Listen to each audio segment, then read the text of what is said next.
one class. I'm gonna just keep it. Got my notes here. I just made some notes on some things that we're going through, good and bad, some changes that we're seeing and how we're dealing with them. So yeah, I will get started. I'm going to turn off my kitchen lights. Take that glare out of here. So awesome. All right. And if you guys have any questions, I will make sure I open the chat box here. Love interaction. So please feel free to stop me at any point in time. So I'll get started. On some good news. We actually just sold. So if you guys don't know, most of our properties are in West Philly right now. So we settled on a 3-bedroom that we had at 39th and Wallace that we were actually never going to sell. But since we just finished the rehab in January and we planned to Airbnb it. So obviously that isn't working out great. All that income went down the drain, which is probably one of the challenges that we've been having the past couple months.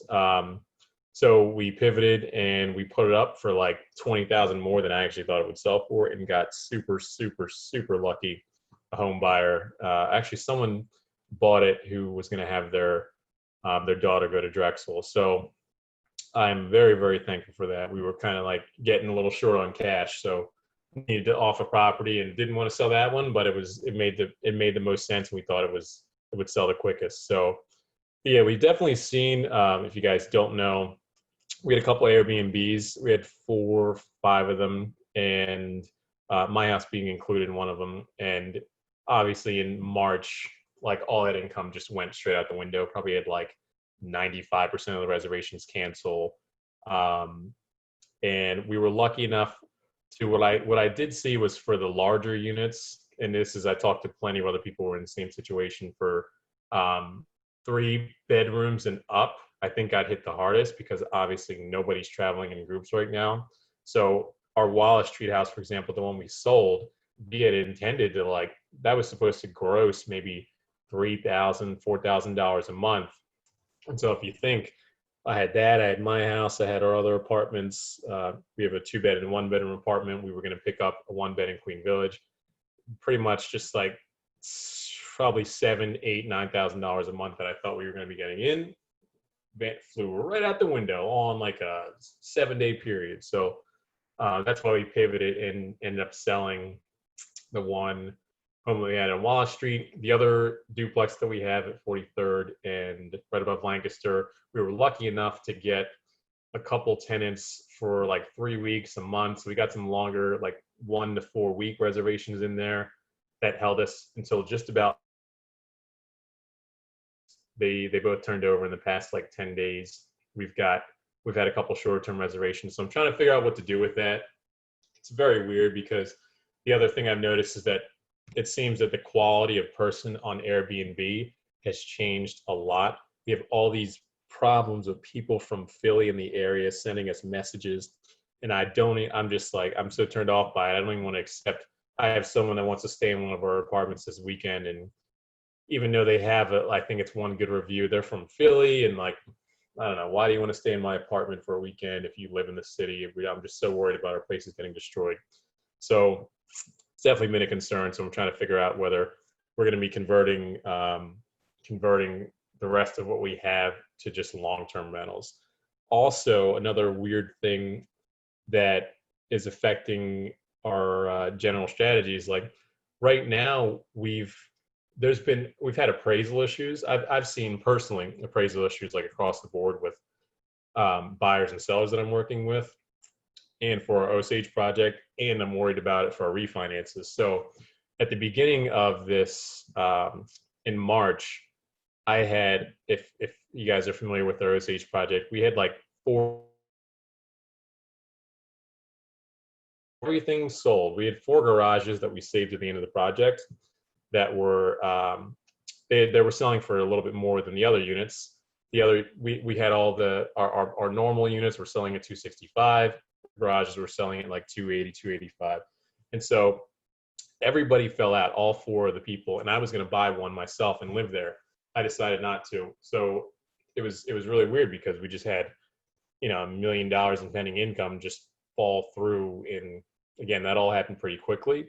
We were lucky enough to be able to resell, and two of the buyers were, I think, intending to use the homes as rentals or something. So they fell out. The third buyer we had an appraisal issue with. I think it was 20 grand off of what we were asking, and I've seen that that just happened again for another Osage unit last week, and we just challenged that and successfully got over that yesterday morning. I'm closing actually right after this phone call, so we got lucky there. But definitely seeing appraisal issues. I think appraisers are being more conservative. And I've heard that from agents that I'm working with. A friend of mine who has a couple multi-units in 19104 was going through the same thing. He was trying to refinance one of his triplexes. Like 6 months ago, it appraised at 480, and he had a lender. He was going with Sprout Mortgage, which, if you guys don't know, they're this past couple of years they've been a really good refinance lender if you need to refinance investment property and don't have income to show. So they don't need your tax returns. They don't need, you need decent credit. The property has to be cash flowing, but basically you'll pay for it. You'll pay like 7 or 7.5% instead of maybe 4 to 5 to 6% your interest rate. So they're pretty much, they shut down for loaning. They just stopped doing loans. And there was just one day we talked to him, they just shut his loan down, and he had to go to another lender. So he submitted another application with the other lender, and it appraised for, I think it was maybe $30,000 or $40,000 less. So just seeing it all across the board, we're worried about. I'm worried about. I'm just actually finishing my taxes today for all the businesses, and before this, I was going to refinance just about everything we had, and now I'm not so sure because there's sales popping up in our area. Like this Airbnb, for example, the duplex we have at 43rd and Lancaster. When we finished the project last September, we refinanced it with this Sprout company, paid this high interest rate. We just wanted to get our money back. We knew the appraisal would be high. It appraised at 270. And now, I mean, someone just put a similar place. It's not as nice, but it's a couple blocks away. Same thing, 2-story duplex, 2 apartments. The rent's lower, but they were asking like 215, and it's probably going to sell at 210 or something. So now we have a problem. Like, number one, we're in the middle of a couple of rehabs where I was hoping that they would appraise for like 350, 365, 375. And now I'm not sure that's the case. Like, some of them may appraise at 315, 325. I'm not really sure. So we may end up having to leave more money. And again, I've definitely been hearing about this from other investors. We may have to leave more money in projects that we didn't want to, because our whole strategy is to be able to finish a rehab and then refinance and pull like most, if not all, of our money back. So that's one thing I'm seeing. So I'm really holding off on, unless we either are able to raise money, which I'll talk about next, or go after something that's just too good to refuse. I'm holding off on buying unless something is like really, really good, because I'm not sure if we're gonna have to leave a lot of money in the couple projects that we have going on. So, which kind of brings me to my next thought, another challenge that we've been having. So if you haven't been on any of my previous calls, I've been talking about how we're trying to change our strategy from buying 1 to 4 units to going a little bit larger and getting something between, say, like 5 and 20 units. The reason being is it's the same. I mean, what I've seen and heard is like it's the same amount of headache to rehab and operate a house as a triplex. That's probably a 20-unit building. The numbers are just different, and the larger the building you have, typically, if you buy it right and the numbers are right, you'll make more monthly income off of it. So we've just been going through these headaches, renting some houses for $1,200, $1,300, $1,400 a month, and I'm just like tired of it. I'm ready to get rid of them and go through. I'm willing to go for that same headache if we can. I'd rather make $1,000 or $2,000 or $3,000 a month. So what I did is I finally, and by the way, this is like, despite how, I feel pretty good about knowing everything about buying buying the kind of stuff we've been buying right now, but it's out of my comfort zone to go larger. So we what we did was I had a past client actually that had been following up with like in January, maybe it was February, and since a lot of the times when you buy larger buildings like this, I mean, we don't have all the cash to do it or on our own. I had found a project in a really nice part of Westmount area. It's actually 4 triplexes that were just about right next to each other, like super nice, big Victorian style buildings. We could have added a couple extra units. It would have been we could have made 14 or 15 units there. So, and this was, I started talking to the wholesaler at the end of February. So I was thinking, all right, cool. Like this is it. I've been thinking about doing this for like a year now. I'm going to sell some of the stuff I have, and we're going to go after these 14 units here. So spent a lot of time, like getting the numbers together, sort of had come to agreement with the wholesaler. And I actually had gotten a commitment from our past clients, basically their family. We didn't have, we probably would have needed the acquisition for this, probably would have been somewhere around like 780. And then we would have needed about another 400 to rehab it.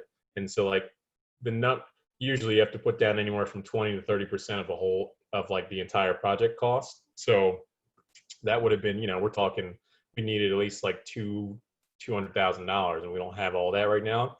So we had brought in, I've been watching these videos to talk about raising money and all, and we had the conversation. Like I would make these late night presentations because they both worked till late, and we would talk for an hour about like the numbers and the project and all that.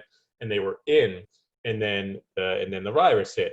And then a couple weeks into that, once I thought I had come to an agreement, all of a sudden, like, they weren't in anymore because totally understandably, their income, the guy was worried about him being able to keep his job and have enough savings and all that. And they just decided to be out. So it was a little bit of I'm just going to have to keep pushing through and go look for the next opportunity. But it was something I really probably got a little emotionally involved in. But so now we I guess the silver lining in that is I've now got a little bit of experience, like having that conversation. Like I'm pretty confident at running the numbers and all that, but I hadn't had to have that conversation of sitting and like convincing someone who I don't really know that much to give us a lot of money.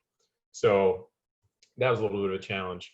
A couple of notes I got here. Oh yeah, we had so something else I've noticed since things started here, this whole virus. And I don't know if this is just because our property is vacant, whatever, but we've had 3 break-ins since this started in the same place. And I think someone may have tried to break in one of our other places in the area. So lost a little bit of money. We're so lucky that they didn't really steal anything. I think that we think that it was actually an Airbnb guest that came back. They stole our Pac-Man machine. We bought this cool, I don't know who's on this call. Jerry probably saw it. We bought this cool Pac-Man machine that was delivered to the office, and we took it over and set it up, and it was a cool, like, come stay at our Airbnb and play Pac-Man thing. And these people broke in and stole a TV and the Pac-Man machine. And they broke in again and broke the window, and then they broke in again and broke the door, and then went. So I've, in the last break-in, yeah, I see your comment, Jerry. It is kind of crazy. The craziest thing is that our settlement was yesterday, and we had the last break-in was like Tuesday. So I didn't even have enough time to have my contractor come. I had to go buy another window, figure out how to. I learned that replacing windows is actually very easy, which is cool. You just pop them out, pop them in. But it's just like frustrating because it's like this house is like the gift that never keeps on giving. Like it's taken us a long time to rehab. We keep having these break-ins. Like, so I'm really glad it's off our hands. And also on the realtor end, I've been coming across a little bit of different objections. Like I had another investor. Speaking of break-ins, he'd had one at a place south on 52nd Street. I forget exactly where it was on 52nd Street, but basically, I'm jumping topics real quick. But I lost a listing. I was going to list this guy's triplex. This was a couple weeks ago, and I came across an objection like that's kind of relevant that I'd never heard before. And I was going up against another realtor in the area. This guy bought this triplex, rehabbed it, same thing like we're going through. Like he's like, all right, I'm short on cash. I think I'm just going to sell it and cash out. And I met with him and all. I gave my opinion of the rents and the ARV and all that. I think we were all on the same page. But I actually I had recommended to him that he should rent 2 of the units out and take nice videos and all that before, and like with detail about like this is what the units are and all that, and measurements and all that, so buyers could have it. But the price he was asking would probably, I don't think an investor is going to pay it. It's almost $500,000.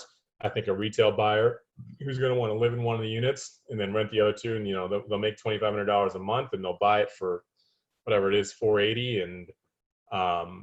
And I think that's the path to get. I thought that was the path to get the highest offer. I actually had the other realtor come in and said, hey, you should leave these units vacant, and just in case people want to see it. And I'm curious to see what ends up happening with that listing, but I lost it literally because of that objection. And it was kind of weird because I didn't have a chance to meet this guy face to face. I'd known him for a couple of years, but I feel like I would have been able to flush out that objection a little bit better. We didn't have like it's not a type of guy who wants to jump on a Zoom call. It's like having a 2-minute conversation with him. So it's a little disappointing. So if you guys are talking with people who have investment properties, just make sure you ask about that, like what they would prefer to do. Would you prefer to list the place vacant, especially if you think a homeowner occupant is going to buy it, or would you rather have the units leased up? So I'm going to jump on some wins here. Some of the wins that we've had, aside from selling Wallace Street for more than we expected, I found another refinance lender, which is cool. So a lot of the times when we do our refinances, you have to finish, and this can like make a big difference in cost. Your timing. Oh, cut off for a second. Hopefully you guys can hear me, but Kevin, if you can you mute yourself, please? Perfect. So anyway, talking about refinances for a second here. All right, I'm gonna mute him again. All right, so when you finish a project, most refinance lenders that are out there are going. Are you doing that, Kevin? What was that? Are you manually unmuting yourself? Do you mind muting yourself? I can hear the wind blowing. Okay. Awesome. Okay. So anyway, most refinance lenders that are going to take you out of your projects, they're going to want the building to be fully leased, and then you're going to be able to submit the refinance with the rents that you have. And then a lot of times the process takes maybe like 5 to 7 weeks to get your loan. So I've been trying to make some new connections because a lot of lenders' terms are changing right now, like on the construction end and the refinance end.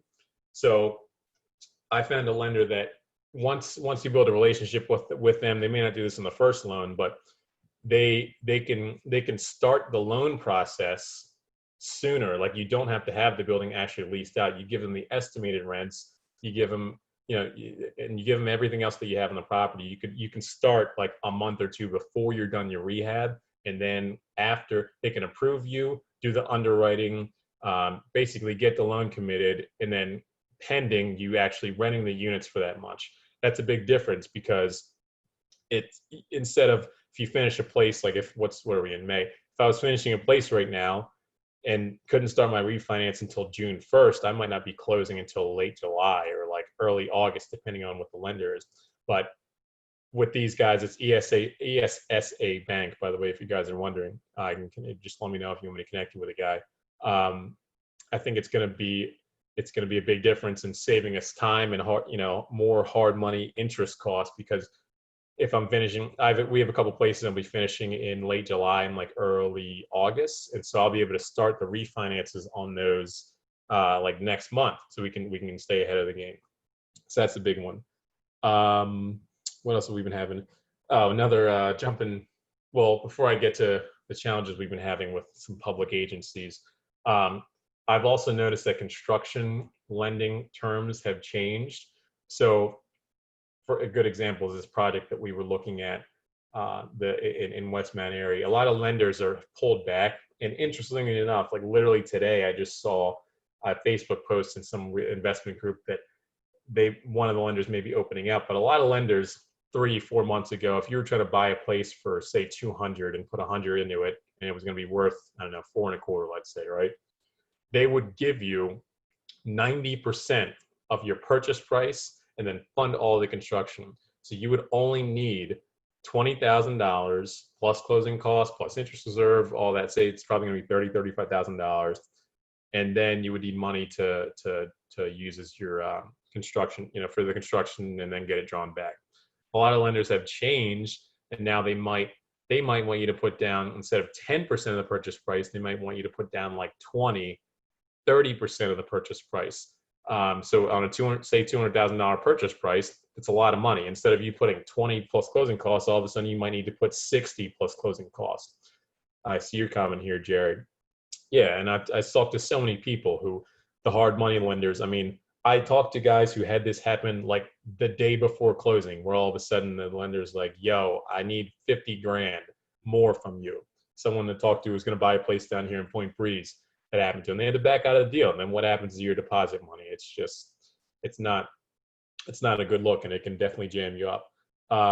So other couple challenges I've been having is with PHA and Section 8 tenants. We have a couple right now. We're having issues with both of them. And guess what? PHA is closed. I mean, unless they opened up this week, I'm going to probably try and call them again on Monday. But I had my one duplex on Catherine Street. I have a tenant in there, and annual inspection comes up. The inspection was in February. The inspection failed because the tenant took off an electric plate cover behind the dryer. Literally, she took off one cover behind the dryer and one cover in the hallway. The inspection failed because of those two items. What happens when the inspection fails? The money, they're paying maybe $550 something of her $900 something rent. That gets shut off immediately. And what happens? So they schedule a reinspection. They send you a letter in the mail when the reinspection is. It's like a week or two later. They don't tell you. Actually, I don't even know if I got a letter in the mail. They send the tenant. It's just so messed up. They sent a tenant a letter in the mail of when the reinspection is going to be. You have to call and ask what the time is. The day of the reinspection, they give you an 8-hour window to show up. So if the tenant's not home, the guy will go up, knock on the door, walk right back away. This happened to me twice before the shutdown. So my rent has been shut off for this Catherine Street place since like late February or something, and I can't call PHA to get it back online. And there's no way they're going to give me the money back when they finally open up. I mean, I've probably been almost 2 weeks since I had called them, but I'm just basically throwing out, $550 a month, plus the tenant stopped paying her side, and I can't evict her because all the courts are shut down. We have our other PHA tenant, same thing. We filed an eviction before this started. We were just getting our rental license updated, and then the shutdown hit. And now we can't evict her either. So we're just stuck with these couple tenants that we can't really do anything about. Just a really weird time, and I think people are just trying to. The rest of our tenants have been paying, luckily, knock on wood. A lot of people are getting this $600 a month unemployment in addition to whatever their portion of their salary is. So we haven't had any issues otherwise, but these PHA tenants are really just killing us. I can't wait till we don't have any more of them, I should say, only because they're not, they're just taking advantage of the system. So reaching public entities is tough. I was trying to pay off some tax stuff a week or two ago, because finishing my taxes, and I don't know if anybody has experience or has been able to reach the IRS in the past 2 months, but you cannot reach the IRS to do anything right now. So presents a couple challenges there. What else do we have here? Oh, gonna switch gears for a second on a good note that I think, if you guys are, for those of you who do not own properties in your own names yet, this is a really big deal. So I don't know if you guys have ever heard of this. I hadn't heard of this program, the NACA loan program. This NACA loan, and if you Google the URLs NACA, just Google NACA conventional loan, you can look up information about this. It's the coolest thing ever, I think, and you can use it. You can leverage this one time as an investment opportunity. Basically, what it is, and this is going to sound crazy, and I promise you, it's not too good to be true. Is NACA loan, if you're a first-time buyer and you make less than the area, you have to fall into one of two buckets to qualify. Number one is you make less and show less on your tax returns than the median area income. In Philly, that's $62,800, right? So if your average income for the past 2 years is less than that, or you're buying in a census tract, which the median income is less than that, you can get this loan. It's a 0 down payment. They cover all your closing costs. No mortgage insurance, conventional loan for a 1 to 4 unit building. I'm going to say that again. 0 down payment. I see you raising your hand, Jerry. I don't know if I can. Are you like not able to? Well, I'll get to your question in a second. So 0 down payment, no closing costs, no PMI, and which is just crazy. You can buy a 1 to 4 unit building too. So if you don't have a place in your own name, you can buy a multi-unit building. The way they qualify multis are similar to a normal conventional loan, which is what they do is they take, say you're buying a quad, you have 3 other units rented for $3,000 a month. You take 75% of that, and that's what they add to your income. So you also have to, and all these numbers on the website, but basically they make you put a reserve of $400 a month to cover expenses. But basically, yeah, and yes, Alejandro, it's spelled NACA. Like the website is NACALYNX. I think it's nacalinks.com. So there's a lot to go, basically there's a lot of red tape to go through. You have to go through this 4-hour initiation thing, which I did a couple of weeks ago. You can do it at night, 5 to 9 p.m. You have to give them all tax returns, bank statements. You have to make a personal budget for them. There's a lot of underwriting. You have to participate in their events every year. You're supposed to stay in the property for the life of the loan, by the way. But the difference in payment, it makes it worth it in my mind, I think, because if you try and max this out, like what I'm going to try and do, and try to buy a $700,000 or $800,000 or $900,000 property, if you're not paying PMI, and if you're not paying PMI, and I'm sorry, I left the last part. The biggest part, the craziest part about this loan is that the rate, first of all, it's not based on credit at all. You could have a 500 credit score. Now, you have to show that your past 12 months of payments for all your creditors are on time. So, you're most likely not going to have that low of a credit score if you're up to date on all your obligations. But it's not based on credit score. It's below market interest rate. If you guys are curious about this, you go on the website right now, you're going to see in big bold letters right on the front page, it's 3 1/8. The rate is 3.125 right now. The crazy thing is they let you buy your rate down. You can if you're going a 30-year loan, you can buy your rate down up to about 1.125% less than what the market rate is. So each point on the loan that you decide to pay extra, which you can just get in seller assist, by the way. Let's say you bought a place and you got 5% seller's assist. You could take that 5% seller's assist and buy your rate from 3 1/8 to 2%. This is crazy. And if you're doing a 15-year loan, each point buy down buys a 0.5% off your rate. The 15-year rates now are 2.6 or something. Actually, I think it's less. I think it's 2.4. You could literally buy a rate down. I just checked this today because I have my call with them today. You can buy a rate down to less than 1%. So, Marley, I see your question. It's not through a bet. The bank that they use is actually Bank of America. It's this huge. You can look it up. It's like they put 10 or 15 billion dollars aside. This is some government program that was approved probably 30 years ago, 25, 30 years ago. So, and again, there's lots of qualifications, but if you don't have a lot of assets saved as a down payment, which often being in real estate and having up and down income, a lot of us don't. This is a really, really, really, really good program. I'm personally taking advantages of it. and the last thing I'll say before I jump to the next topic is that the coolest thing which I'm taking advantage of with this process is now that everything's shut down. Before all this happened, they would have a couple events a year. They have offices in each state. The one in Philly here happens to be in the old GPAR building on Delaware Avenue. So they would do a couple events a year where they you would get all your documentation. You'd show up, you'd set an appointment. You would go to the event, and then they would actually underwrite you on the spot and approve you for the loan. And once you're approved for the loan, there is no more underwriting. You can go find a place and close in 30 days, which is just crazy. They're doing the same thing every 2 weeks right now, virtually. So I signed up for this 2 weeks ago after I heard about this program. I was like, this is crazy. I need to jump on this immediately.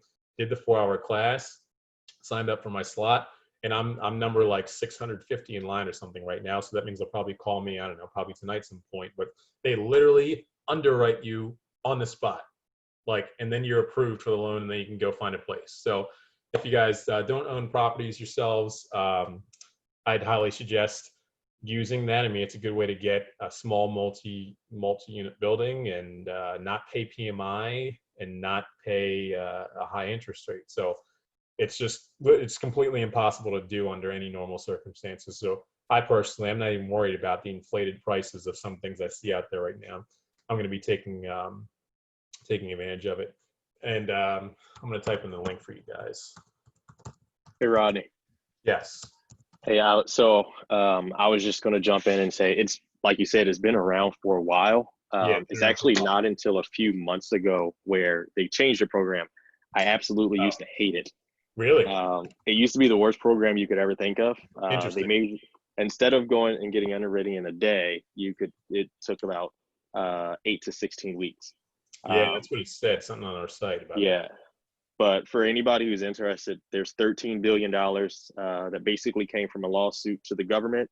Right. All that money is put aside, and now you can get qualified very, very easily. And if you do have issues with your credit, and you can at least show that you've been taking steps towards bettering your credit, right, we'll look at that to help you out as well. So, I mean, there's a lot of things that you can go through, and I think 6 months, not even 6 months, maybe about 4 or 5 months ago, they changed. So now you can go through FHA guidelines, because prior to that, they would only lend upwards to about $150,000 to $200,000 max. Oh, well, yeah. I mean, so it's changed a lot. Yeah, that's a difference. And now you can max out the conventional loan limits now. If you guys don't have the conventional loan limits, I have this flyer from a friend, Mark Brown, who, if you guys want it, I mean, I could just tell me, I'll forward it to you. The loan limits are, hold on, let me make sure this link is right. Here you go. I think it's 510, 400 now, right? No, it's like 900,000 for a 4-unit. For a single family, it's probably somewhere around there. Gotcha. Let me copy this link here. Anyway, good news is KW may actually be getting a direct partnership with NACA, so that may be coming very soon. Yeah. Here we go. My computer is lagging out the wazoo, so I'm sorry. I just waiting for the enter button to go through. But anyway, I think that this is it's just it's a huge deal. Even if you own properties, by the way, I have a property in my own name. I'll end it on this note. I have a property in my own name, this duplex on Catherine Street, pardon me. But you can if you sell, as long as you don't have here we go. As long as you don't have a place in your name at the time of closing. So I'm going to be selling or refinancing this duplex that I have out of my name, and then that's going to allow me to get this NACA loan. And yeah, if you go for a duplex, triplex, quad, the loan limits, they go up real quick. For a single family, it's probably around 500, or maybe even high 4, somewhere around there. Duplex, it's 6 something. Triplex is I think low 7s, 7.25, 780 or something, and then a quad is 9. So it's just bananas. And the numbers sound kind of scary, but when you really break it down, my partner Jim, he had listed a place that I was considering making an offer on. Had the timing been different, he just listed a quad at 21st and South, 21 and 2 South Street, and the thing's like 670. I would never, never, ever normally look at a place that's $670,000. Number one, because even if I buy it with FHA, you need 3.5%. 3.5 times 670, that's like 20. I mean, that's like $25,000 plus closing costs. Plus you're paying PMI. The PMI on a mortgage of that size is probably $550 a month. So, but when I crunch the numbers for these different terms, you know, the thing brings in maybe 42, I think it's $4,300 a month in rent. And the payment would be, I think the payment would be like around the same number, like $4,100. So it makes properties that aren't really as the number, it just makes the numbers a lot better no matter what you're looking at. Like I personally, this is just my personal thing. If I did this, I would just use it on a multi-unit. I don't think you can use it on a single family, but you know, since you can only do it once, you can do it twice in your lifetime, I think, but you can't have two loans at the same time. So I'm all about I'm more of a risk-taking personality though. So disclaimer, like if you wanted to just buy a really conservative, like $100,000 or $200,000 or $300,000 house, you could do that and your payment would be like nothing. But I'm more of a, you know, try and max things out kind of guy. So that's a bonus. And yeah, so I have my, if I'm curious to find out how this underwriting session goes. The counselor is going to be calling me tonight and I'm going to be getting underwritten for that. So if anyone has any questions, by the way, please feel free to put them in the chat box. I'm looking at my notes. See what else I got here. We talked about the refinance lender. We're getting our systems in order. Talked about the appraisal issues we're having, our break-ins, Osages falling out of contract. Can't reach the PHA. I think I covered most of what I wanted to here. So yeah, I mean, I think just the last note that I had on a personal note is I was having a little bit of challenges at the beginning of this, just keeping a schedule. I mean, it's just the weirdest thing ever to all of a sudden be home all the time. So keeping a schedule, eating right, not downing pints of ice cream like 4 times a week, which was my life a month ago. Working out.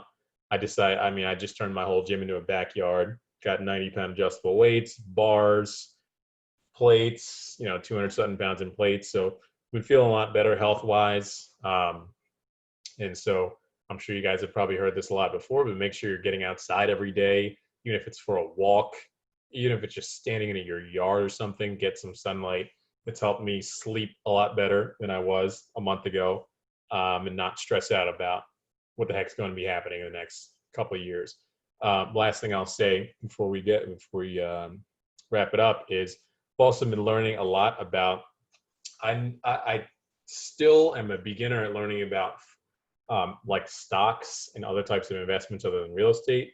Just been, I've been listening to videos talking about like more macroeconomic things, like what's going on with the US economy and like what's probably going to be happening in the next decade or so, which some of it's kind of scary if you really take the time to listen to it, about how all the money they're printing and how the dollar, just the inflation could go out the wazoo and all the money that you have could be worth half or less than what it is right now. So some of those things are frightening, but at the same time, been looking at different investments. So I'm putting some of the money that I have in things that like gold, for example, that I think are going to be a hedge against inflation. So for me personally, I've enjoyed learning about that, and just it's cool to learn about how the world. It's very tough to get a real educated opinion that makes sense about how these things work, but I've been listening to a lot of different sources, and I think I'm just about piecing together a good picture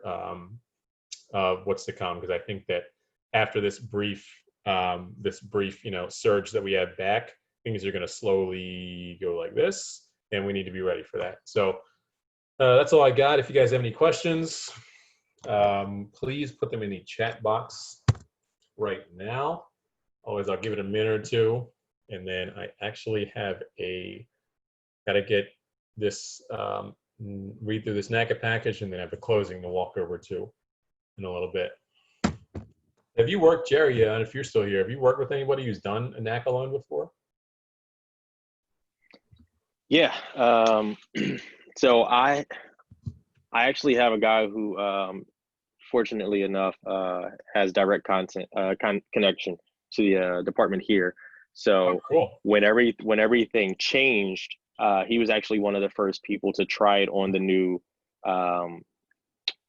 system, Yeah. because Coming up, he by the way, I'm listening. no, you're good. So they wanted him to basically advertise for them because he does a lot of stuff on air here. So I got to see the whole thing from start to finish. It actually works great now.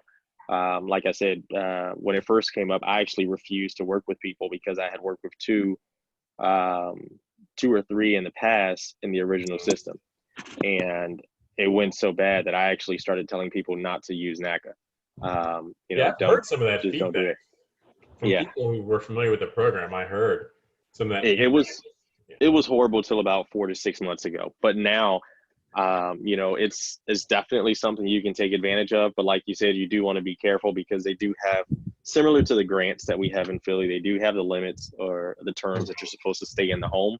Of course, Yeah. there's always some ways maybe to find around that, but Right. the underwriting process, the way it works now, is great, and especially since so many other banks are changing their terms, whether it's hard money and investing loans, but even regular loans. I had a guy that was under contract. We had already gone through the full approval process with Wells Fargo, and I would say, I think it was last week, we were getting ready to close, and they told him, "Oh, sorry, we're rerunning everything. Instead of $64,000 at closing, you have to bring $124,000 to closing." Jeez. Yeah, that's no joke. Yeah, so fortunately enough, we were able to make that happen, Yeah. but not everybody can do that. So it's definitely a benefit if you can get it done right now. But it's like you said, it's a lot of red tape.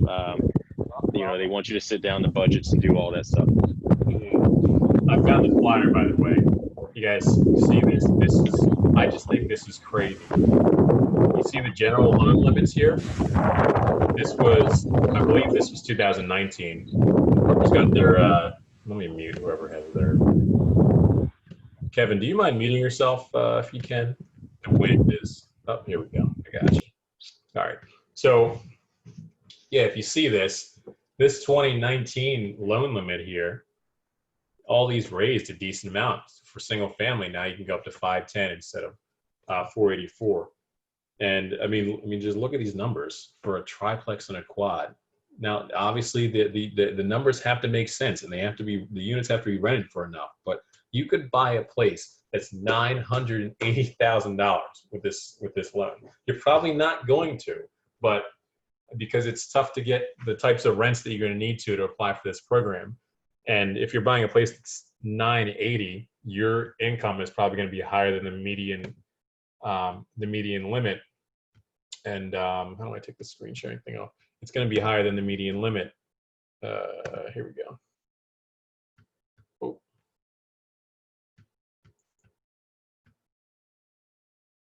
Man, my computer is totally lagging here. All right, I'm frozen. We can still hear you and see you, but I guess you can't. My computer is totally frozen right now. Okay. Oh, there we go. I'm back. So anyway, it's so the point is, still keep an eye out for opportunities right now. This program is just the one that I happen to be excited about right now because it's applicable to me, and it's just the craziest thing I've ever heard about. But yeah, I mean, it's still a good time to be in real estate and to be investing in real estate. So that's all I got. Anybody have any questions? Let me get this chat box open again. Here we go. You're very welcome, Alejandro. Wow, it's already 2:46. Nice. All right, that's all we got. I appreciate you guys for showing up. and listening to me talk about whatever I want to talk about for 45 minutes. If you have any follow-up questions, shoot me an email if you want a copy of that conventional loan limits thing or want to learn more about this program, or anything else that I talked about, let me know. And go enjoy the good weather outside. Oh yeah, and Leah just put my email in there. Please feel free to email me, reach out if you have any questions, and get money. All right, I guess I have to end the call since I'm the host, so I'm going to do that. Appreciate it. Peace out, guys.